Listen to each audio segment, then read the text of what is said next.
We're back with another edition of the Smart Driving Cars podcast. We appreciate you listening or watching and hope you're staying healthy. This edition is sponsored by the Smart ETF's Smart Transportation and Technology ETF, symbol MOTO. For more information, head to motoetf.com. I'm Fred Fishkin, along with the Faculty Chair of Autonomous Vehicle Engineering at Princeton University, Alan Kornhauser. Hi again, Alan. Hi, good afternoon. A rainy afternoon where we are. Congratulations, first of all, Alan, on the first of what should be a regular series of live online debates that took place this week. And we encourage our listeners to check it out if they haven't seen it yet at zoom-tank.com. Yeah, we had a little fun on Monday, and surprisingly, we pulled it off. And let's see, I think we put some information out there that should be at least thought-provoking to some folks. Absolutely. We're very happy to have joining us in this edition Daniel Sperling. Dan is the founding director of the Institute of Transportation Studies at the University of California, Davis. You're an author, a whole lot more, Dan. Thanks so much for being with us. Oh, it's a pleasure to be with you. Yeah, Dan, it's great to have you. Well, thank you so much. Talking about webinars, Dan, you took part in a great one this week as well on the impact of right COVID-19. After hours, it turned out. You go from one to the next. I mean, that channels, it never stops. And the focus, I guess, was on COVID-19 and the three revolutions that you've written about. Explain some of that to the audience a little bit to begin with. Well, I think the larger context is that we're seeing, dramatic changes in the transportation, through the COVID virus period here.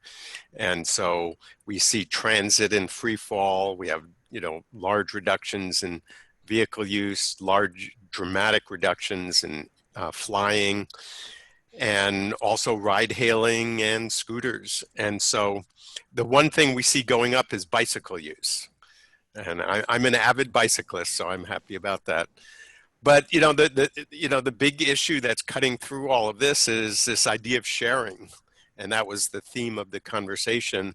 And I have to say, I'm hearing more and more. It's in the media. It shows up in the media also now. Is that, does this mean we're seeing the the downfall of the sharing revolution, at least with respect to transportation? Are people going to be reluctant, afraid to ride transit, to use Uber and Lyft?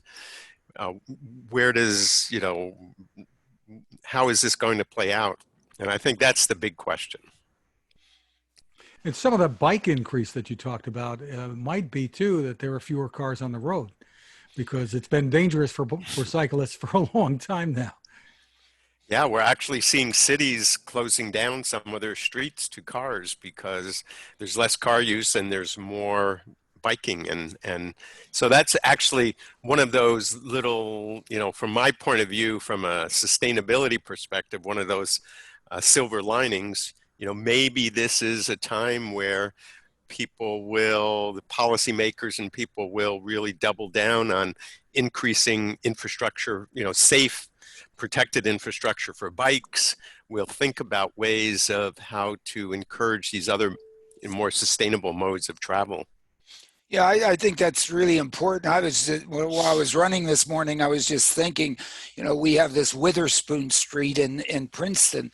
It really should be an auto-free street. And in fact, the restaurants, since we're going to have to be separated more in restaurants, maybe let's put some. We don't have any restaurants outside really in Princeton and so on, and basically use the street space as a way to basically expand the square footage of the restaurant to allow people to be more separated, and in fact might even create a whole heck of a lot better environment.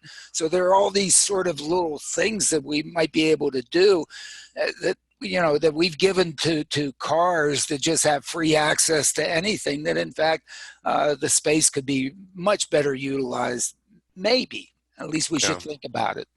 Well, I think we should dig into what you were referring to, Dan, about the short-term effects of what we're seeing, which we know about because we're seeing them, and then the long-term impact, which we have no clue, I suppose, what's going to happen.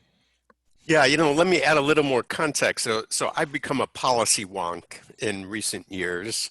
I serve on the California Air Resources Board, and we overlook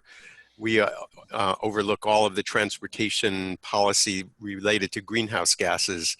And so I've been really embedded in that in recent years. And one thought that comes out of this for me is that the kind of changes we're talking about to create more sustainable transportation, and there's lots of good ideas I want to talk about with Alan about this, is that we need sharing. Sharing has to be part of it.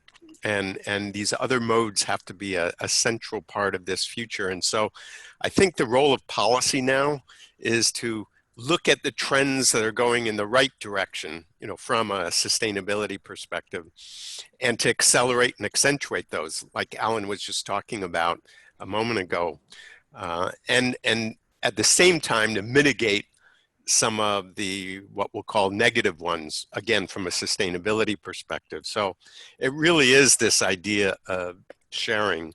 I mean, pushing it all the way forward, the ideas that Alan has been promoting as well as I, is that I really believe by far the most important strategy for creating sustainable transportation in the future is combining automation with pooling, sharing, and electrification. And, I think we need to somehow get people focused on that idea, because some of these trends are in the wrong direction. And the sharing, to me, the sharing is of course central, and that's why I've always appreciated what you've been trying to do with those three efforts, and with sharing being the center. And it turns out that we don't need a heck of a lot of sharing. The sharing doesn't mean that you have to bring 400 people together in a train or something like that.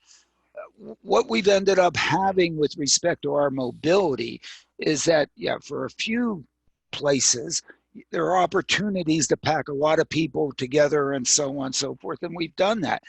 But for most of the other mobility that we consume, we end up consuming it in our own personal cars, one at a time. And if you only get to two, you got energy in half. Just getting to two from one. That's just, nobody else is talking about how do you cut energy in half. All you need to do is get the two groups traveling together, or two people. That doesn't mean my wife and I going to dinner, okay? Because we go together anyway. But it means two couples going together. It means two people who would have taken two cars now get into one. That's what the two means. And there are just, now, in the way we mostly travel, we say that nobody else wants to go when we want to go where we want to go. That's true, unless you're only looking for one other person type of thing. Or, sometimes there'll only be one, so you need some two, you need some threes, and you need some fours too to get to the average of two. But to me, it's not much sharing that you need to make a whole big difference. It's the mentality of sharing. And the most difficult thing of what we're going through today is this business of now we think that we can't even get close together anymore. And how the hell are we going to even be able to share with two different types of people? And that's the tough piece. The funny thing is, if I can just add something, people seem to be starved for contact. I mean, you see postings online that, neighborhoods are getting together for happy hours with everybody spread out around the block and things like that. So we're starved for that contact. But if it comes to the idea of getting in a car with another couple or taking some kind of ride sharing service, I don't know how we're going to convince people that that's a good idea going forward. This is a crucial period, and there are some, this pandemic really is troubling, and the health effects are really serious. But the question is, the reality is this is going to go away. And so we don't have pandemics every year. Maybe this will change. I don't think so. But really the last major pandemic was what? 100 years ago. 100 years ago, the Spanish flu. Right. And so, we are concerned, but all these researchers are trying to do survey research, and I just saw one that came out today from Arizona State, and the surveys say people are going to retain some of this behavior. I just don't know if that's true.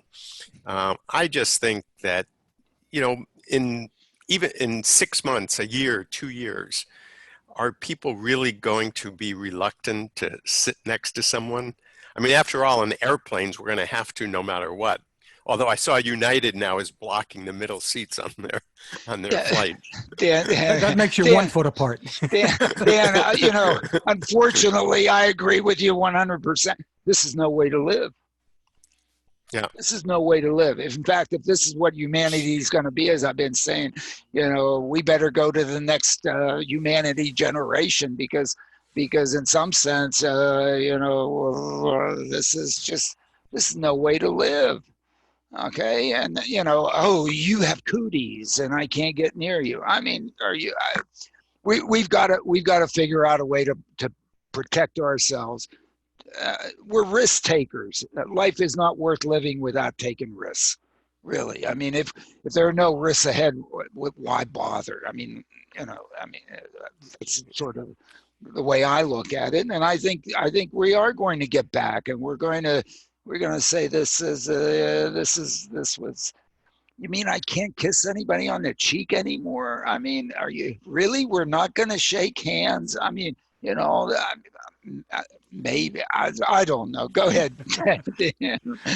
So we agree. So I think from a policy perspective, we need to stay focused, even redouble our commitment to shared transportation and not give up and not say that that this is the end of sharing.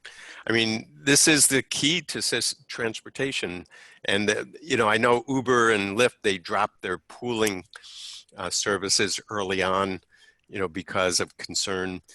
But we've got to get beyond this. And I mean, for transit, if you look at the airlines and buses and rail, I mean, that is what they do. They put people close to each other. And we are going to, maybe we'll fly a little bit less. But transit is a key part of our cities, and it is. And I think with respect to all the driverless vehicles, sure, we can make compartments in there. We can take a Pacifica or whatever and put 4 doors on it and put plexiglass whatever and put you in your own little cubicle if you really want to. But I don't know. Is that really? We've always thought the other person had, as I said earlier, cooties or something like that. We didn't want. But come on, I just this was a tough one. This was a bad one. This certainly affected certain segments of the population, certainly the elderly. Us, much worse than others. It seems as if, at least that's what the data tells us.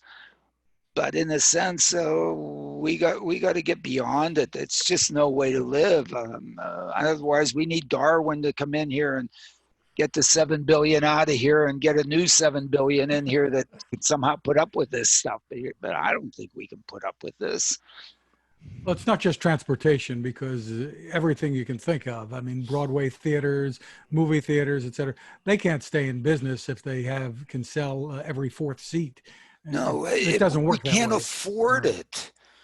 We can't pay a living wage to an actor or actress unless a bunch of us are in the audience. Otherwise, it is such an expensive commodity. And in some sense, and I don't think we want to automate it. We don't want to just see replays of it. I mean, we'd like to see a live one. We want to see a live football game, I guess, or you name whatever sport. Dan? Well, okay, I'll just add one more to that, and then we could say, okay, what are we going to do? But because you're talking about it from an audience perspective, but then you look at all these service industries. You look at hairdressers and nail salons and dentists. I mean, all of that involves a lot of close personal contact.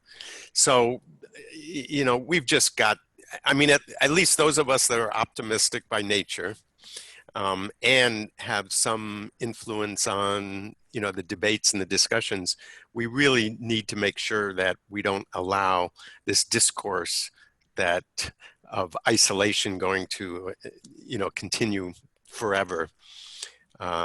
It's, we need to come up with good policies, good strategies, and, some of the ideas, Alan, you've been pushing on. How do we get these automated shared vehicles out there? Waymo, I actually took a ride on the Waymo vehicles out there in Arizona. You did? They let you on? How'd you do that? I've been wanting to go out there and say, knock on the door, can I get in? But go ahead. So this was just before the virus hit. And I did it with a friend because they have two categories of riders. Right. Some that can allow others to go with them and some that don't. So I found a friend, a former student that does. And, I think they still have a ways to go, frankly. Did they have an attendant on board or not? In mine, they did, but we saw another one that didn't. So you did see one. I mean, there's someone that actually I can trust. Okay. Actually saw one. You may be the first person that go ahead, go. But I'll tell you the details of what they do. Yeah. So I've been reading your newsletter. I don't. So what they do is for the fully driverless ones, they have another car or two right behind it. Oh, they do have a car behind it. Yeah, and so they're not doing it from a remote center. They're not relying on that, huh? Not yet. Yeah, well, look, this is part of being sure that the darn thing works, and I'll applaud them for doing that. Yeah. Because the last thing we want is a screw up at this point until we get it nailed. And of course, one of the things that I tried to point out on Monday in the discussion that we had, this virus is actually good for all this because it's put a lot of the pressure off getting it out there too soon and allowing them to go in there and clean up the crap if they have. I mean, whenever one writes code, it evolves, and one would like to be able to get a new version out there, but one is patching up the old one, and one can't take a deep breath to say, hey, let's clean the whole darn thing up. All this is giving an opportunity for them to clean up their code.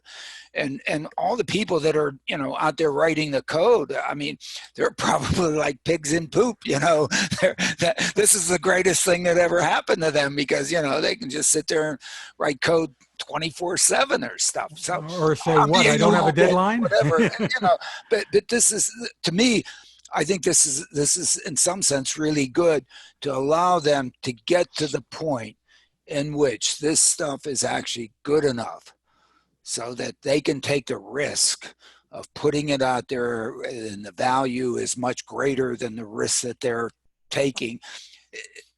Nothing's ever perfect except for you, Dan, but and of course Fred, but I mean, you get where I'm going with that, right? Yeah, and I think Waymo is doing it right. If you go out to where they're operating, it's much lower risk of things going bad. There's hardly any bicyclists. There's very few pedestrians. We know that there are places where you can't do this, okay? It's not where you want to start. In my view, you want to start where you can do it. And then you want to keep improving it into bigger and bigger areas where you can do, and let the darn thing grow. As I keep repeating, I always love to look at the elevator as the analogy here. If we had operators in elevators, we would not have very many tall buildings. Certainly nobody would live in them, okay? Because you can't afford to have an operator 24/7 in an elevator, okay? But you might need to go out and get a quart of milk in the middle of the night. So who would live in something that you had to, go up and down 20 flights of stairs to go get your quart of milk in the middle of the night?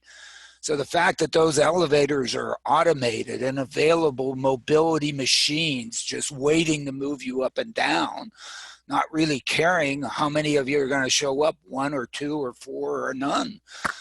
I mean, that's what we need to get to horizontally through sharing, with at least on an average 2 or more. And we make enormous progress in quality of life, on the environment, on all the things. I mean, that's what I keep arguing, but you know. Well, Yeah. Phoenix is a good place for it. That's where the Suns used to play, I think, when we had basketball. We'll continue in just a moment, but this is a good time to remind you about our sponsor, the Smart ETF's Smart Transportation and Technology ETF, symbol MOTO. To get more info, head to motoetf.com. When you get to the website, make sure to read the white paper titled The Smart Transportation Revolution at motoetf.com. It's under the Insights and News tab. Great information there that can help you make informed decisions. ETFs can be a smart way to spread risk with your investments and focus on a particular category. Alan, getting to some of the headlines in the latest Smart Driving Car newsletter. First off, Tesla had a big surprise for Wall Street. With all this going on, a first quarter profit, and shares have been skyrocketing once again. You know, it wasn't a surprise because, of course, you know, sort of everybody knew it last night. And did I buy? No. I mean, once again, you know, I'm so bad at predicting the future. Thank goodness, in some sense. But yeah, even though, you know, much of it is probably due to things that happened before everything sort of went to heck in a handbasket and so on. But it is, I mean, you have to say it is somewhat impressive, especially as one looks at the other car companies that are reporting. Maybe it's because it's the way the Tesla does business, you know, whatever. But my goodness, you have to take your hat off. Dan, what do you think? Well, you know, as I said, I'm a policy wonk, so I want to point out that a big part of that profit of the, you know, what allowed them to be profitable is they sold a large number of credits to other car companies, and the revenue, it played a big role in that. And, you know, that I want to make the observation that that was not taxpayer money subsidizing them. This was other car companies that had to buy credits from them because they're not selling enough zero emission cars. They're not selling enough energy efficient gasoline cars. And so, you know, that's kind of one of those policies that as we look at the sharing and the pooling, is creating those kinds of mechanisms to, you know, all those people that might be reticent about sharing, you know, everyone has a price, as I like to say. Yeah. And you know, we can use these policies to encourage people. I mean, whether to use electric vehicles or the pooling and sharing, and eventually the you know, the so-called robo-taxis. Yeah, but to collect those credits, they've had to sell cars, and they've had to put them out there, and they have. And in some sense, in terms of the accomplishment of actually delivering to customers who have largely bought these without government subsidy otherwise, you know, because I guess much of that has expired, that people are actually wanting to buy these things. So, I mean, that the marketplace, they figured out a mechanism to get the marketplace to work here. And it seems as if at least all the Tesla owners that I tend to know, they're pretty happy campers, aren't they? I mean, talk to me here. I am one of them, but I will point out that I actually had a hydrogen car, and now I have a Tesla. Yeah. And a bike, and my favorite zero emission vehicle is my bike. But you know, Tesla. But what you say about Tesla is so extraordinary what they've done. You know, the entry barrier to the auto industry is huge, and then if you come up with a completely new product, it's almost unbelievable to be successful. And I just noticed Tesla Model 3 is the #2 selling product in Europe. All cars, all light duty vehicles, #2. And in China, they're doing very well too. Yeah, I mean, these are impressive numbers. You Well, can't, they're, and to do the manufacturing in Fremont, California, where the labor cost is what, infinite or just infinite minus epsilon? I don't, I mean, I, Dan, as an owner, what do you think of their plan to have a pay-as-you-go subscription for the self-driving package? well, that seems a little, well, the idea that you can just loan it to others, I don't know. I mean, you buy a Tesla, that's a pretty fancy, expensive car, and to let other people use it, I don't know how many people are going to be willing to do it, but they are talking about it in terms of upgrading the autopilot capabilities, the automation capabilities as part of that, that it can actually be used for, a robo-taxi service. I don't know. Oh, is it I, not? I was under the impression that it was like, okay, I don't have to put up the whole $7,000 for the package today, that I could subscribe and pay a monthly kind of thing. Is that not what they're talking about? I think that's one of the things that they're talking about, but that's what everybody tries to do. I mean, look at what made Microsoft stock go up so much, is because instead of you buying Office once, you get to pay for it every month. Oh my goodness! I mean, you trade off the one revenue hit to something that continues for, oh my. I mean, I think it's just a pricing mechanism on their part. The issue with respect to, taking your Tesla vehicle, and it really is good enough to do the driverless piece by itself after you've been owning it, you've been maintaining it. I've said since day one that is not commercially viable. We are too irresponsible as individuals to be trusted and to do that. And we don't need many people to just not be doing that well to completely screw it up. And I think one of the other things that I have in the Smart Driving Cars newsletter, Audi's decided to take what they call level 3 out of the A8. I mean, once again, I don't think anyone is going to sell a product to a customer saying it's yours, you maintain it. But when you use it in a certain way, then we think we're letting you do it without any responsibility. I mean, a level 3 implies that the manufacturer has guaranteed that this thing isn't going to do bad things while you use it.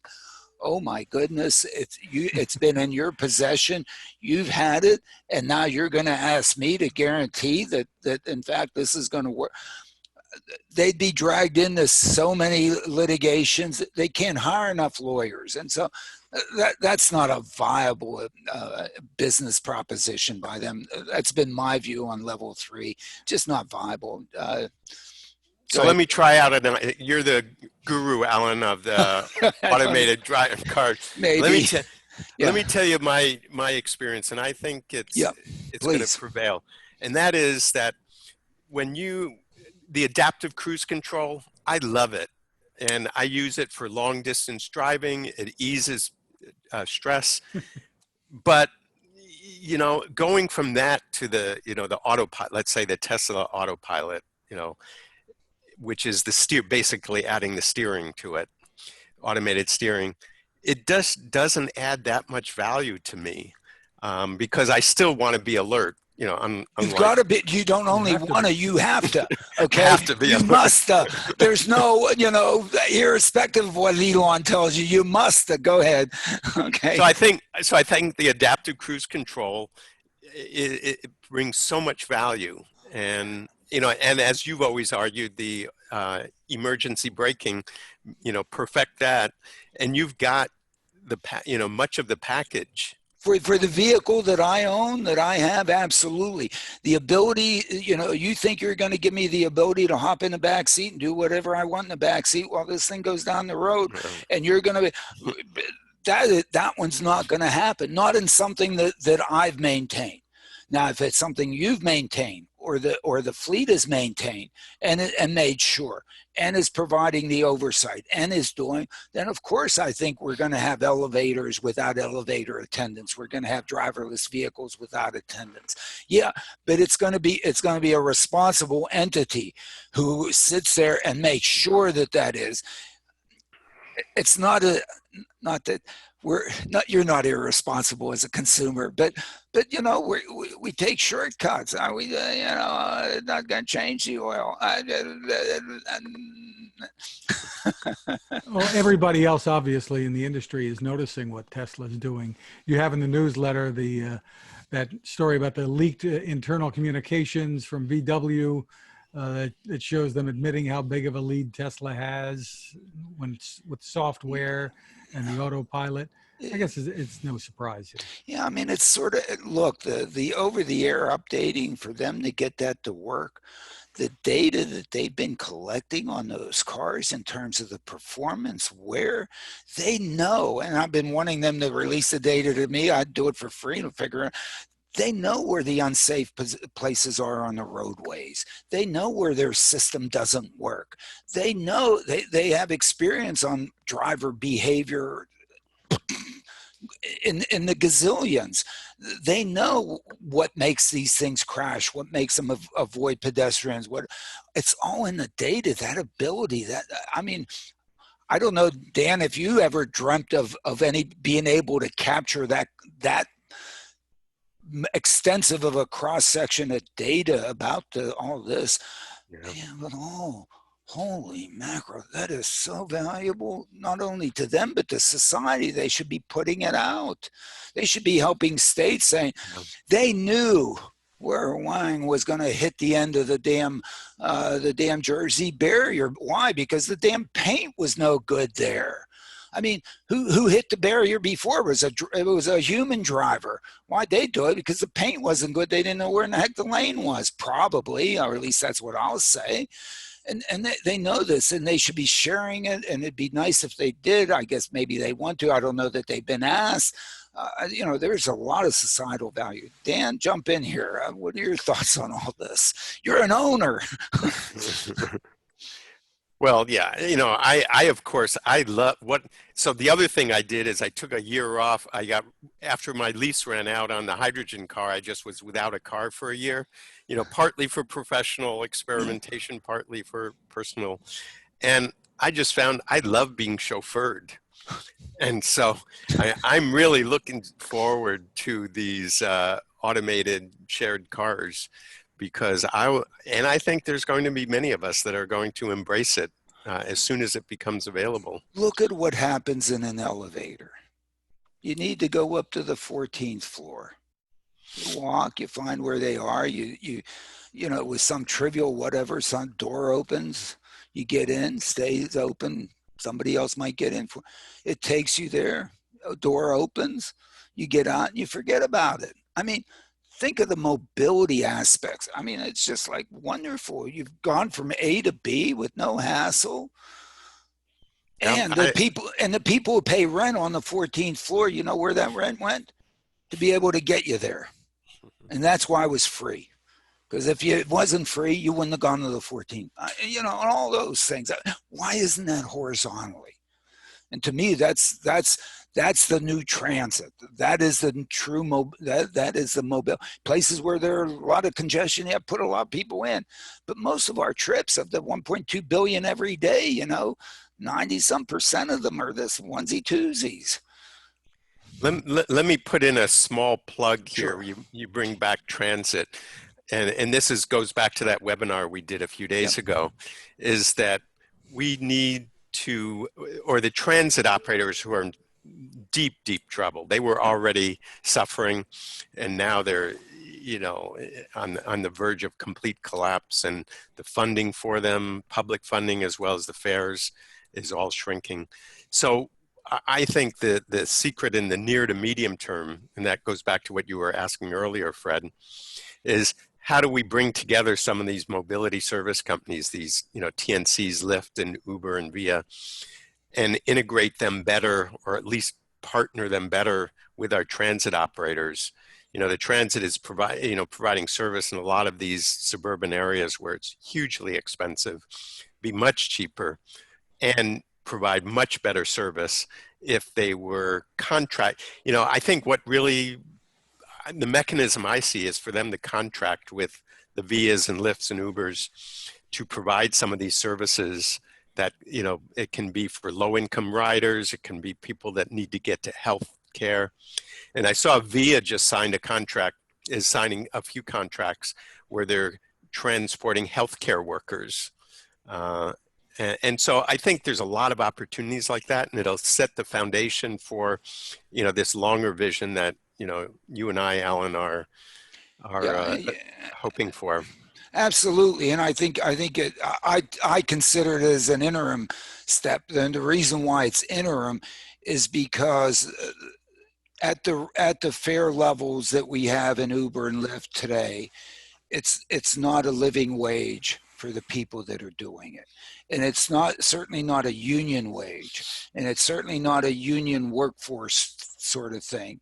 And I suspect that what some transit companies are probably running into, I imagine New Jersey Transit is all of a sudden, if you contract all these, then if you have to make them all part of the union, then of course, it's not, the affordability just goes in the toilet. Okay. And then in a sense, that's why you have to make them automated. Now, it doesn't mean that you ever unemploy a driver, because you're always going to have the need of a driver in some places. And right now there are really so few of them compared to the total mobility, 4% of the trips being on transit nationwide. I mean, it's a niche market. And what the driverless thing is really doing is really increasing the mobility opportunities for those that have it, and then penetrating the people that are using their own cars. It's not really taking anybody out of conventional transit. And so that's how to me, the whole thing evolves and becomes a sustainable aspect of our mobility system, as opposed to something that it goes on too long, it's going to end up, it's tough to pay Uber and Lyft union wages and union work rules. As Dan was saying, Waymo's trying that. They put out a blog post this week saying they're taking steps to support their local communities, contribute to the COVID-19 response. And it continues to drive the technology forward with simulation work. Waymo points out 1 day of simulations gives it more than 100 years of experience. Alan, you had some comments in the newsletter about that, and of course. I mean, right? That's one of the good things that happened prior to this, is everybody got their simulation systems working. Why? Because they knew that a lot of the things they can do in simulation. They really don't have to be out there on the road doing it. And the places where you're doing it on the road and testing it should only be in the corner cases, in the places where you expect to be surprised, so that you can learn and so on. Going around a track or something, or going in someplace where there's no congestion. I mean, you know how to do that. That doesn't serve anybody's purpose. So I think that's why I think this lull that we're in is not hurting the progression of continuing to improve especially the software part of this thing, because we're not quite there yet. I think we are close. One of the questions, maybe I should take a second here, that was asked that we didn't get to in ours was, Kornhauser, what's your measure on safety here, that these things are as safe as humans? What do you use as your metric? What I say about that is, I think it's very, very difficult for us to make the software as good as we are when we're paying attention and when we're alert. We are extraordinarily good when we're paying attention and we're not misbehaving and we're alert. Where we fall down is when we, scratch our butts, or look over here, or have one too many of these guys, or, essentially take that, run a red light, whatever, misbehave, or, it's not that, 90 some percent of crashes have human involvement. It's 90 some percent of crashes have human misbehavior. You know, you were too tired, you didn't get sleep, you would do, you know, have this excuse, the dog ate my homework, you know, whatever, and so on. Guess what? Software doesn't have dogs eating their homework. I mean, it has some of its own problems. It doesn't, you know, it doesn't seem to get tired. So in fact, even if it's not quite as good as us, but doesn't have that falling off the table that we have, that really I think is the source of the problems that we have, all of a sudden, maybe good enough for a company like Waymo to take the risk. The ranch is on the table. We're going to put it out there, deliver the value. Yes, there'll be some hiccups, but we're going to be profitable. People are going to have affordable mobility. Their quality of life is going to improve. We're going to all be happy campers. It's going to be win, win, win, win, whatever. Maybe I'm too much of an optimist. I don't know. Dan, what do you think? I mean, in terms of the technology, I lean to you to come up with the insights, but I think overall, exactly the way you assess is exactly right. And I want to take one other observation you made just before that and extend it just a bit, and that's about jobs. Because, you know, normally when we talk about automation, the first idea that comes to us is losing jobs, replacing jobs. That's not what's likely to happen in this case. That is not what's likely to happen, and I'll go after you go because I want to hit on this one. Go. Because what we're talking about here is taking the 95% of trips that are now uncompensated personal trips that we do. We do as slaves, you know. And we're converting them into a commercial activity. And so, yes, we'll lose some of these Uber and Lyft drivers and maybe some transit drivers. We aren't going to lose any of them. They're only at 1%. Well, they're so small that we'll still need them. Okay, go ahead. I'm trying to be. I won't conciliatory. Look at Alan smiling. I mean, you're not really, making him unhappy. This creates jobs. Right. Okay. So you're creating all these new companies, all this new business activity. You know, you got customer care people, you got the accountants, you got the managers. Restaurants. Who did they unemploy? Yeah. My wife. No, me. I don't know. Whoever cooks at home. Yeah. How much do they get paid? Well, that's whatever. And look at how many jobs I mean, it's the same. Talk to me here. Well, that's the exact analogy. Is that house care, cooking, cleaning, all those activities we automated or outsourced, right? But automated a lot of it too. But it created jobs, and this thing is going to create jobs. And everybody who talks about it, some of the jobs may be cleaning the interior. It may not be all that much better than driving or whatever. But it's all net more jobs. This ends up needing more people. Why? Because it's freeing us up. It's unleashing us, because we're the ones that have been doing this for free.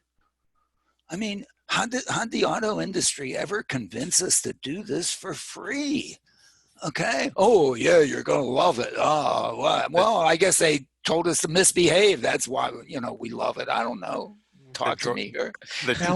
The driving experience, remember? Yeah, I mean, I just love to drive. I mean, yeah. Fred, yes.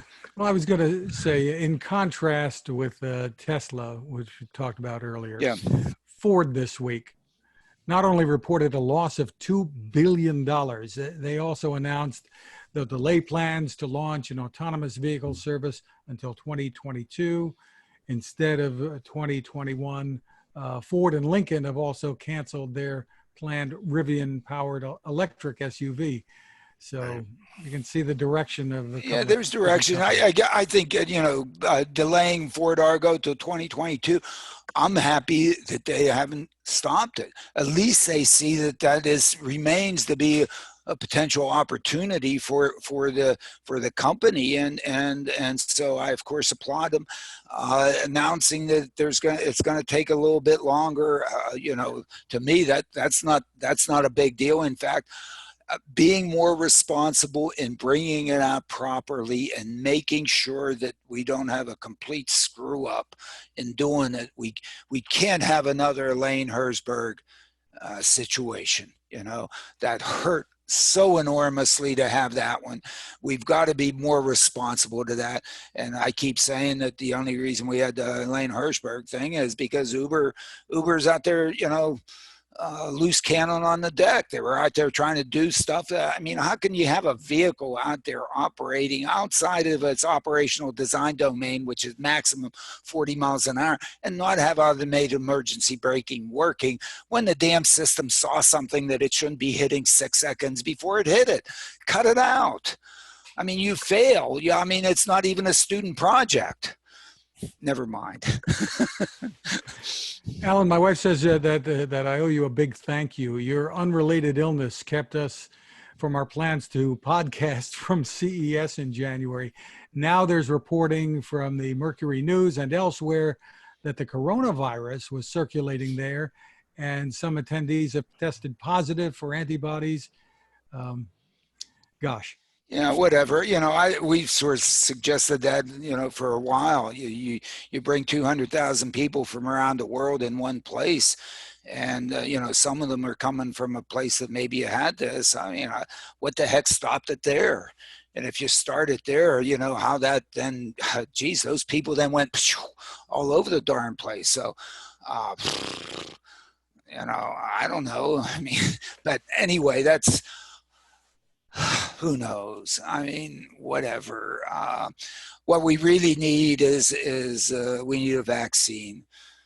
We need a way to protect ourselves so that we can get back to normal, and hopefully they'll figure that one out, or and make everybody, or I don't know, give us a placebo that we think is a vaccine. I don't know how they wanted to handle us, how the Politburo from above wants to. I don't know. On the calendar now, see how optimistic we are, is the Smart Driving Car Summit, and it's been moved to October 20th through 22nd, and we'll keep our fingers crossed for that. I don't think we're going to have a vaccine by then, but I don't know. We almost have to, or something. I don't know. But I don't want to. What do I know? I'm sitting here, I can't get out of the house, so I know nothing. But hopefully, hey, I do not want Princeton to become the Princeton University of Phoenix. And the thought that we would be offering classes online, to me, we should shut down. But of course, nobody listens to me. It's just no way to do education. I was in a meeting, earlier this week in which, people wanted to discuss what's worked well and what's not worked well. And I went back and I asked the question, has anything worked well? Is there anything in the last 6 weeks that we're going to say, this time next year, oh my goodness, we want to do it just like we did it, back last year in this period. We've gotten along, we've made things work, we've done, whatever, we've sucked it up, we've argued this, we've argued that, but Dan, tell me one thing that's, I just want one, and then I'll extrapolate from that. What? Go ahead. I was on sabbatical this year, so I didn't have to teach online, but I'm worried about having to teach online in the fall. I have a large class, and it's no way to. I don't think it's the way to look. We could have all educated ourselves by going in libraries, since the library in Alexandria or something, okay? Apparently, that doesn't work well. We always thought that, oh my goodness, once Coursera and whatever came out, we'll just go to the web and learn. I don't know, really? Come on. And of course, the good fortune that I had is I got sick in December. And when it came time to, having to go lecture in February, I just wasn't up to it. So they let me cancel my class. I weaseled out. Sorry. Well, I couldn't. I mean, you were not faking it, Alan. I wasn't faking it. No, I wasn't faking it. But whatever. And Dan, we're so happy that you've gotten over your little bump in the road, and you look great, and life's good. As I say, I'm living on house money right now. I'm playing on house money, so whatever. And speaking of that, Dan, really, really great for you to be here with us. A lot of insight, and we really appreciate it. Well, thank you very much. It's been a pleasure. I've always admired Alan. I love reading Alan's newsletter every week. Thank you. That's very nice of you to say. And Dan, really, you are the, let's say, the godfather of the sharing economy. And the important piece of it, and the important piece that you've always emphasized, is the sharing of the ride. We can share a car sequentially, but that really doesn't do us much good, except maybe not having a buy it over time or something, whatever. But it's sharing the ride that is key, because that's really how you address energy pollution, congestion, affordability, and as long as, and I thought, at least at one point, this is the way we become even better friends and share socially. This is running a little rough road right now, but I'm optimistic that we can get back to it. I don't think we can live as human beings separated. I mean, it just doesn't work. I don't think. Amen. Anyway, thank you very much. This has been a lot of fun. Absolutely. We also want to thank our sponsor, the Smart ETF, Smart Transportation and Technology ETF. The ticker symbol for the ETF is MOTO, and more information is available at motoetf.com. And also, make sure you check out the first of our new debate series. We were talking about it earlier at zoom-tank.com. And stay tuned for word on the next one. That should be good, Alan. Yeah, and also we have in the Smart Driving Card newsletter that's coming out, we have all the links to Dan's Zoominar that he had on Monday afternoon, both the replay of that, the slides, and so on. And that's really very good information on the conventional transit industry and how to get through this and keep going and keep going. You can find us at smartdrivingcar.com, also on Anchor FM, Spotify, TuneIn, Apple, Google, Spreaker, SoundCloud, wherever you get your podcasts. You can get your smart speaker to play us too, and you can find my tech reports at techstination.com. I'm Fred Fishkin, along with Alan Kornhauser. Stay safe, stay healthy, and thank you for listening. Thank you, and make sure you take care of all your loved ones and help them. That's the most important thing that you can do.